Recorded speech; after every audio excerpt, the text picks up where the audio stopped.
भरतपुर जिले के कामा थाना क्षेत्र में एक नाबालिग के साथ सामूहिक दुष्कर्म के बाद पीड़िता को 11 माह बाद भी न्याय नहीं मिला। पीड़िता अपने परिजनों के साथ पिछले 11 माह से कामा डीएसपी कार्यालय के चक्कर लगा रही है, लेकिन न्याय की कोई उम्मीद नहीं है। परेशान पीड़िता व उसके परिजनों ने न्याय नहीं मिलने पर मंगलवार को भरतपुर आईजी ऑफिस जाकर न्याय की गुहार लगाई और मामले की जांच किसी निष्पक्ष अधिकारी से कराए जाने की मांग की। इससे पहले पीड़ित व उसके परिवार ने अपने ऊपर मिट्टी का तेल छिड़क कर आत्मदाह का प्रयास किया। पीड़ित के परिजनों ने कामा डीएसपी प्रदीप यादव पर आरोपियों की गिरफ्तारी व न्याय दिलाने की एवज में लाखों रुपए ऐंठने के गंभीर आरोप भी लगाए हैं। नाबालिग का आरोप है कि उसका जुलाई 2020 में 4 युवकों ने अपहरण कर लिया था। इसके बाद उसे चंडीगढ़ ले गए, जहां उसके साथ दुष्कर्म की घटना को अंजाम दिया गया। इस मामले में अभी सिर्फ एक आरोपी को गिरफ्तार किया गया, लेकिन बाकी के 3 आरोपी अभी भी फरार हैं। नाबालिग के परिवार की मांग है कि जल्द से जल्द बाकी के 3 आरोपियों को भी गिरफ्तार किया जाए। इस मामले पर नाबालिग के पिता ने बताया कि 18 जुलाई 2020 को वह अपने घर से बाहर गए हुए थे। उस समय उनके घर पर उनकी बेटी अकेली थी। इतने में उनके घर पर उनकी बहन का दामाद 3 युवकों के साथ आया और उनकी लड़की को घुमाने के बहाने बाहर ले गया। लेकिन कुछ देर बाद जब वह अपने घर पहुंचे और अपने घर पर अपनी लड़की को नहीं पाया, तो उन्होंने लड़की को जगह जगह ढूंढा, लेकिन उसके बाद नाबालिग का कुछ भी पता नहीं लगा। जिस पर कुछ देर बाद नाबालिग के पिता की बहन का दामाद उनके घर आया और नाबालिग के पिता को कहा कि उनकी लड़की हमारे पास है और वह उसे थोड़ी देर में घर पर ही छोड़ जाएंगे।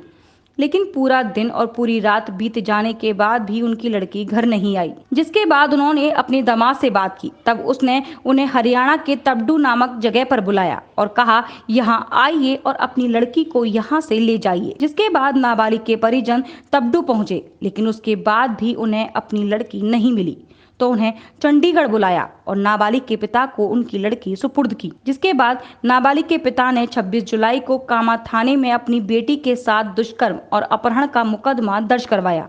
पुलिस ने इस मामले की जांच करते हुए एक आरोपी वकील को भी गिरफ्तार कर लिया है। नाबालिग के परिवार का आरोप है कि बाकी के 3 आरोपियों को पुलिस गिरफ्तार नहीं कर रही और सीओ प्रदीप यादव उनसे गाड़ी खर्चे और कागजों के खर्चे के नाम से करीब 2 लाख रुपए ले चुके हैं। पुलिस बाकी के 3 आरोपियों को गिरफ्तार नहीं कर रही है। ये तीनों आरोपी ताबडू जिला नूह के रहने वाले हैं। वहीं इस मामले की जांच अब additional SP ADF Rajendra Verma को सौंप दी है। अगर घटना में तीनों आरोपियों की कोई संलिप्तता पाई जाती है तो उनकी गिरफ्तारी की जाएगी।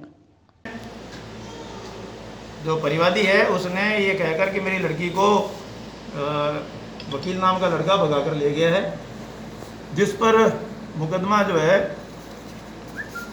26/7 को मुकदमा दर्ज होता है। दौरान अनुसंधान जो चीज़ सामने आई वो ये आई कि 18/7 को वकील नाम का लड़का यहाँ पर आता है। कामा में उसकी लोकेशन आई है। उसी लोकेशन के आधार पर वो परिवादिया को भगा ले जाता है और यहाँ से भागकर वो चंडीगढ़ चला जाता है, जहाँ उसका भाई वकालत करता है खालिद नाम का।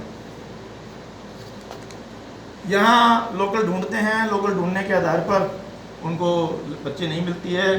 बाद में इन 2 भाइयों को, जो उसके वकील के भाई हैं कयूम और ताहिर, इनको लेकर वो वहाँ चंडीगढ़ जाते हैं खालिद के, जहाँ पर इनका रिश्तेदार जो कॉमन है वो मोहब्बत और इबर और एक इनके गांव का सरपंच, जिसमें मुबिन साथ नहीं गया था, जो परिवादिया का पिता है। वहाँ गए। अगले दिन 19 को रात को जाते हैं, 20 की सुबह पहुँचते हैं। 20 की सुबह जाकर वो उसके खालिद के घर जाते हैं। वहाँ जाकर रेस्ट करते हैं। रेस्ट करके दिन में तलाश करते हैं तो इनको वकील की गाड़ी पहचान में आती है। वकील को पकड़ लेते हैं। नाम उसका वकील है, वकील है नहीं वो। लड़की आने से मना करती है, लेकिन फिर भी समझा बुझाकर दोनों भाई प्लस इनके जो रिश्तेदार गए थे वो इनको लेकर वापस रवाना होते हैं 20 को, जिसमें इबर, मोहब्बत, कयूम, वो वकील और तो परिवादिया। ये रास्ते में जो है वकील पेशाब का बहाना करके उतर जाता है, भाग जाता है। 20 की शाम को जो है बच्ची को जो है अपने पिताजी को सौंप दिया जाता है। 20 से लेकर 26 तक इनकी पंचायत चलती है। पंचायत में इनका मामला ना बैठने पर 26 की शाम को मुकदमा दर्ज करवाया जाता है।